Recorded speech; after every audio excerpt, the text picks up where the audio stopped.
Section: Introduction. In this section, we discuss sequential decision-making, which is prevalent in areas like healthcare and finance. In hospitals, for instance, medical staff provide treatments at different times based on how a patient's condition changes.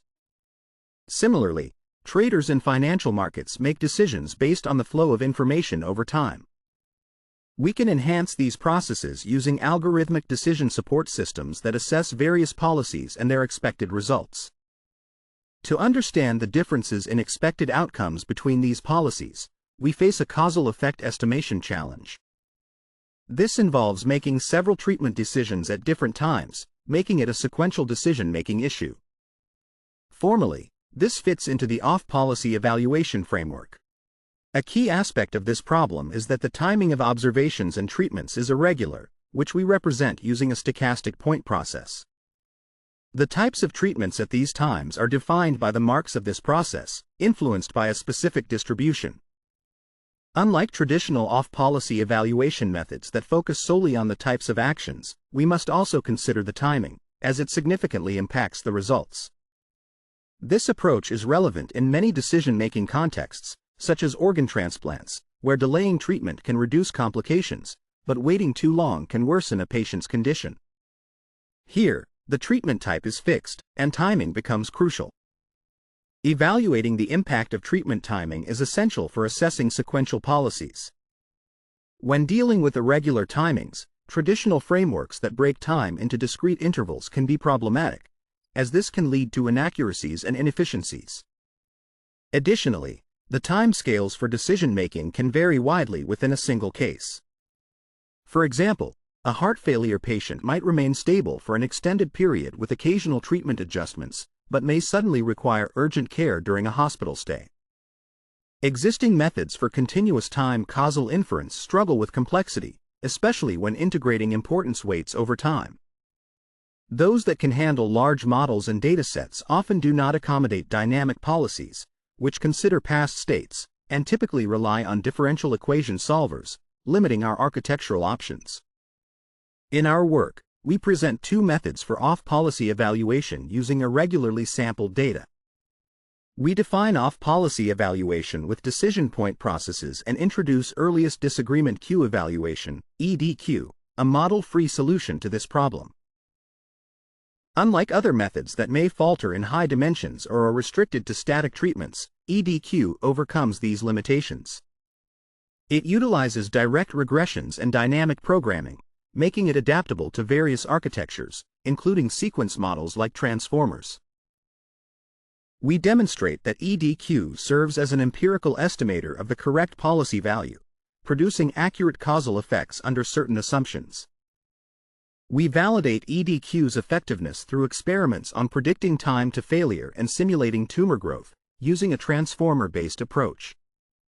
The results highlight EDQ's advantages over baseline methods that depend on discretization. Next, we define the estimation problem, develop our solution, discuss related work, and provide empirical validation.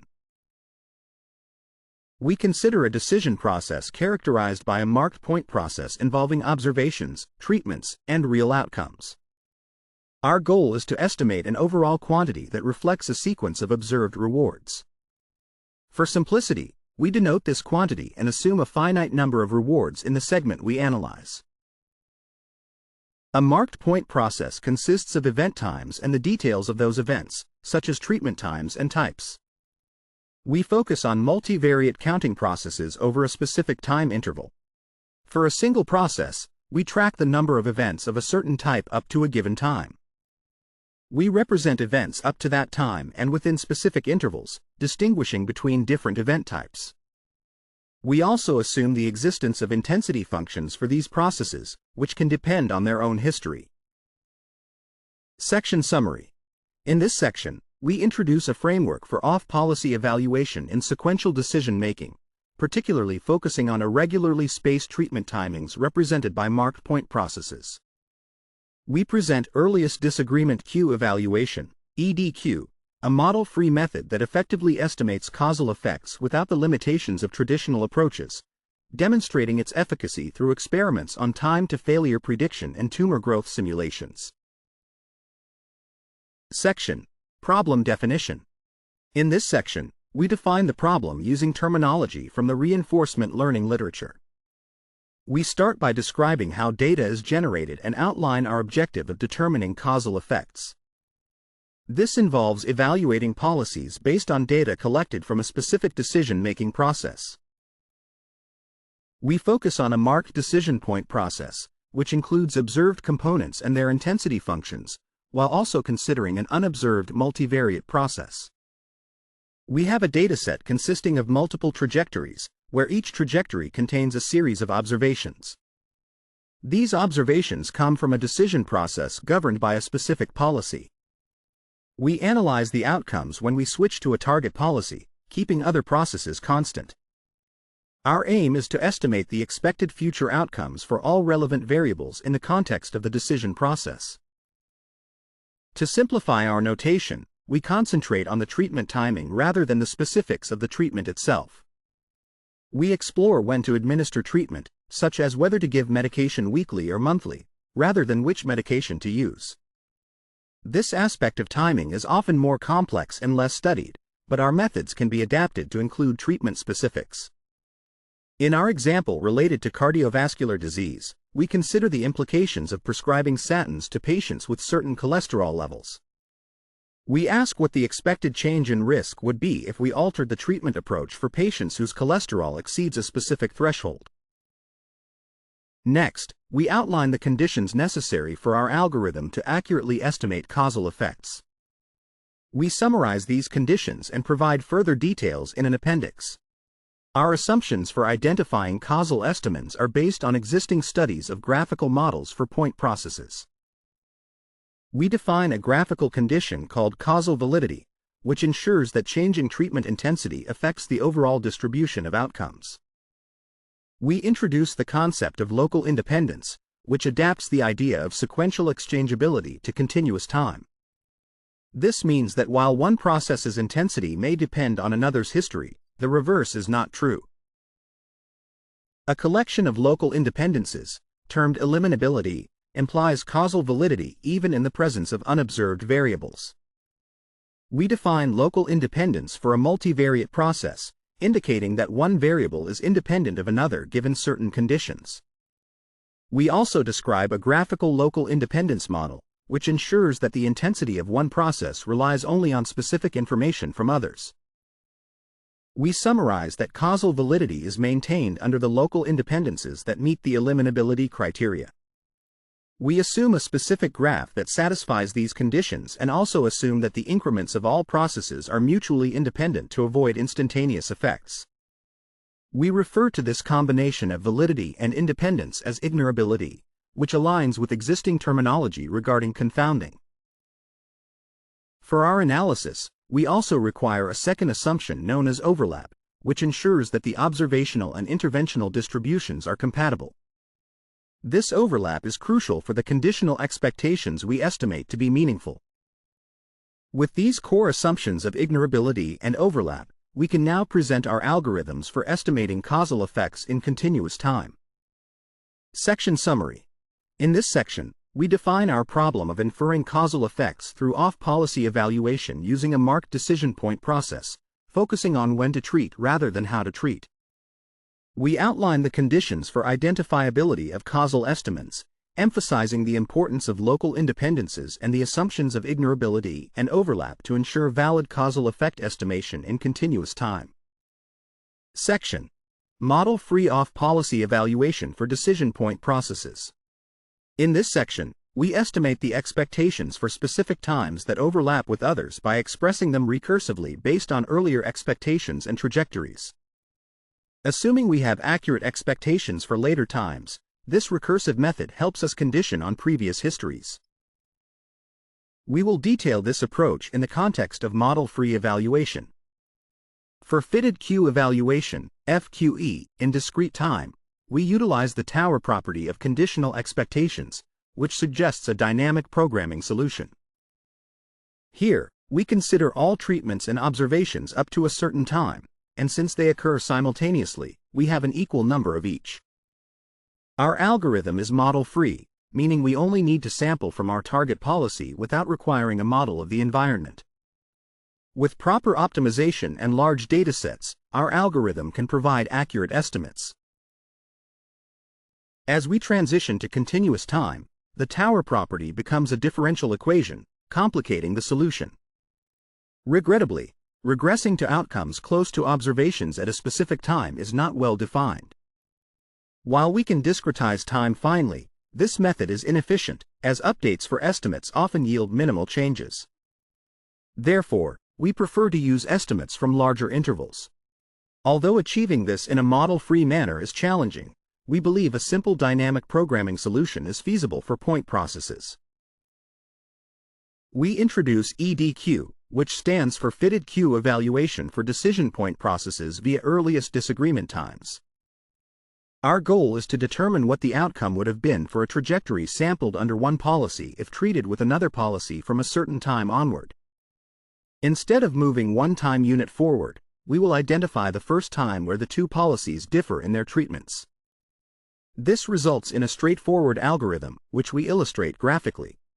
The key advantage of this approach is that the look-ahead time is adaptive, being shorter in areas with many treatments and longer where treatments are sparse. We formalize this method with additional notation and prove a variation of the tower property, explaining its implementation in our algorithm. For a specific process and policy, we define an augmented process where treatment intensities are independent of past history.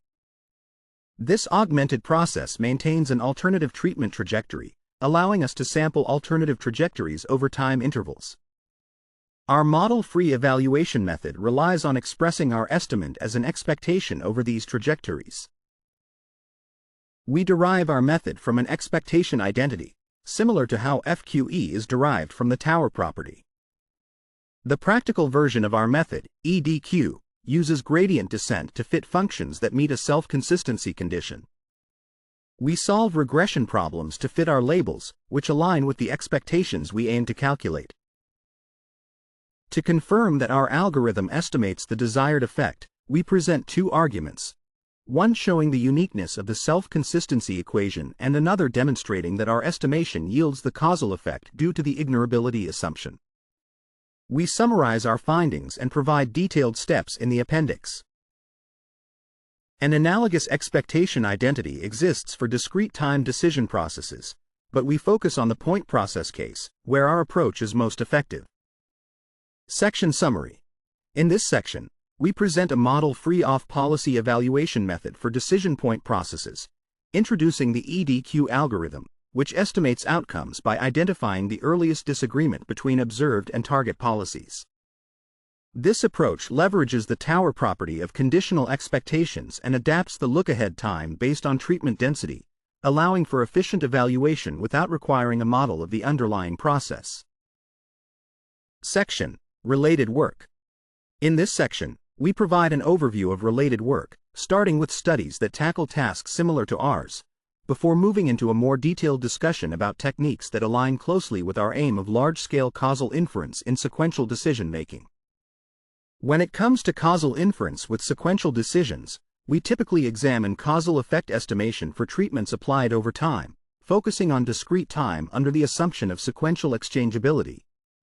While addressing unobserved confounders is important, it falls outside our current scope. We adopt a framework that parallels sequential exchangeability in continuous time, as outlined in our identifiability section. Various methods have been explored for estimation in continuous time scenarios, but many struggle to handle large, high-dimensional datasets. For example, one method requires estimating an integral of propensity weights over time, while another proposes a targeted estimator that is limited to fixed time interventions, making it challenging to implement with complex models. Some studies look at the timing of fixed policies but do not cover interventions across all treatment timings, which we address. In terms of reinforcement learning, RL, techniques, we relate our work to methods like FQE in Q-learning, as well as RL step methods. In the context of causality, Q-learning is often used for dynamic treatment regimes, but these methods typically do not apply to irregularly sampled times. Some RL approaches that consider irregular sampling either do not intervene on treatment times or work within an on-policy framework, while others use continuous time positional embeddings to recommend actions rather than evaluate specific policies. Recent findings indicate that goal-conditioned imitation learning methods may struggle to estimate causal effects accurately in certain situations, unlike Q-learning methods that yield correct estimates. Next, we explore scalable causal estimation methods for sequential treatments, outlining assumptions, implementation choices, and properties of recent solutions. Early work in machine learning for estimating counterfactual quantities related to treatment timelines utilized Gaussian processes, but limitations in scalability and feature incorporation led to the development of deep learning approaches. One significant advancement involved using RNNs and transformers for estimation, focusing on learning balancing representations where treatment is randomly assigned. This allows for training high-capacity effect estimators on large datasets, but these methods are limited to discrete times. The methods discussed can only estimate effects of static treatments, meaning they cannot adapt based on future observations. For instance, a policy that adjusts medication based on future side effects is not accommodated by these methods. GNet takes a model-based approach, fitting models for both treatment and outcome, and estimates a dynamic policy during inference using Monte Carlo simulations. Importantly, none of the previously mentioned solutions address irregular observation and action times, which is a key focus of our paper. Some progress has been made in this area, with past work combining balanced representations with neural-controlled differential equations for irregular sampling, while others use reweighting to adjust for informative sampling times. However, these methods primarily mitigate sampling bias rather than estimate outcomes under treatment interventions. We discuss these further in our appendix, and a summary of the techniques, including FQE and EDQ, is provided in a table. Notably, EDQ has the advantageous qualities we seek and can handle interventions that other methods cannot. For our implementation and experiments, we utilize the GPT-2 architecture for EDQ. Each token consists of embeddings for time, value, and event type. The event types represent actions, features, and outcomes, with additional tokens for instances where time passes without events. We use continuous time positional embeddings for both absolute times and time gaps, and we maintain a target network updated with soft Q updates, as a standard in deep Q networks. Section Summary. In this section, we review related work on causal inference in sequential decision-making, highlighting the limitations of existing methods that struggle with large datasets and irregularly sampled times. We emphasize the need for scalable estimation techniques that can accommodate dynamic treatment policies and address the challenges posed by irregular observation times, ultimately introducing our approach, EDQ, which effectively handles these issues. Section: Baselines. In this section, we discuss the baselines we established for estimating the effects of treatment timing using high-dimensional or long-sequence data, as we found no existing baselines for this purpose. We implemented two baselines to help us understand key aspects of our method, EDQ. The first baseline, called ERM per megacoulomb, is an empirical risk minimizer that predicts observed outcomes, similar to Monte Carlo prediction in reinforcement learning. We used the same GPT-2 architecture and data representation as EDQ, but instead of using a specific algorithm, we trained our model by minimizing the prediction loss on the observed data. For each training example, we calculated the squared loss, which allows us to estimate outcomes effectively. We expect this method to perform comparably or better than off-policy evaluation methods, including EDQ, under certain conditions. The second baseline, FQE, follows our methodology but uses discretized time and updates the Q values one time step ahead. During each iteration, we select a training example and time, define our loss, and take a gradient step. We also create discrete time approximations of our policies, which we will describe later. The positional embeddings correspond to discrete times, and we concatenate the representations of actions, features, and outcomes at each time. Other than these adjustments, we maintain the same architecture and hyperparameters as EDQ. This baseline helps us examine how time discretization affects estimation and optimization. Regarding computational complexity, the runtime per iteration for EDQ is similar to that of FQE, which is commonly used for large-scale offline reinforcement learning problems. However, EDQ and FQE differ in computation times due to the sampling methods used to draw treatments for updates. To validate our method, we set up two scenarios. The first scenario involves predicting how treatment timing policies affect patients' time to event outcomes. The second scenario uses a cancer tumor growth simulator to evaluate the effects of chemotherapy and radiotherapy. We utilize two simulators. The first simulates patient vital signs measured regularly, with treatments assigned irregularly based on an observational policy. Without treatment, the vital signs decline linearly, influenced by a noise term. When treatment is administered, the vital signs increase, but the effectiveness diminishes with repeated treatments. We also introduce small noise into the treatment dosage, adding randomness to the scenario. The second simulator focuses on tumor growth, where irregular sampling occurs due to unobserved features at certain times.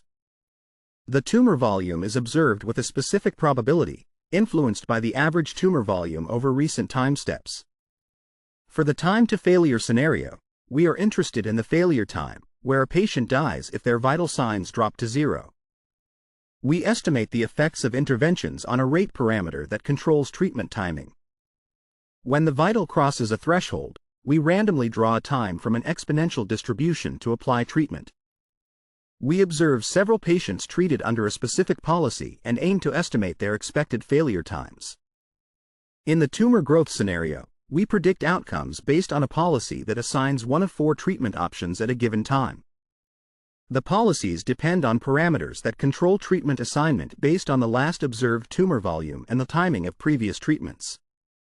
We conducted 2 sets of experiments for time to failure, varying trajectory lengths and treatment counts. We evaluated the performance of our estimator by sampling trajectories under the target policy and calculating the normalized root mean square error between our estimates and true labels. For tumor growth, we assessed a policy that increases treatment likelihood while reducing correlation to observed volume, also calculating error with normalized root mean square error. The results show that EDQ effectively solves the estimation problem in both scenarios, outperforming ERM, especially when interventions are not performed. However, ERM experiences a significant performance drop under certain conditions. FQE, while not significantly affected by discretization in the first set of experiments, faces challenges due to noisy gradient signals, particularly evident in our results. Overall, these experiments highlight potential drawbacks of discretization and demonstrate that EDQ remains superior, although it does experience performance decreases due to shifts in distribution between observational and interventional data. Section Summary. In this section, we implement 2 baselines for effect estimation on treatment timing using high-dimensional data, specifically an empirical risk minimizer, ERM, and a fitted Q-Evaluation, FQE, method, to analyze their performance against our proposed method, EDQ. Our experiments on time to failure and cancer tumor growth show that while EDQ generally outperforms the baselines, both ERM and FQE face challenges, particularly with discretization and distribution shifts, impacting their effectiveness in estimating treatment effects. Section: Limitations and Future Work. In this section, we have created a method for evaluating off-policy scenarios with irregular treatment and observation times, allowing us to adjust treatment intensities. We linked our approach to causal inference results to clarify when our estimates are valid and confirmed the accuracy of our estimator. Our method, called EDQ, is a direct regression-based approach that we found to work well with advanced sequence modeling architectures. To our knowledge, this is the first solution for this estimation challenge using such architectures. However, we recognize several limitations that open up opportunities for future research. We intend to apply our method to large real-world datasets and additional simulation environments. Currently, our method does not address censoring, which is essential for reliable survival analysis and real trial data. Future work will also focus on optimizing policies within the framework we explored and establishing error bounds related to unobserved confounding factors.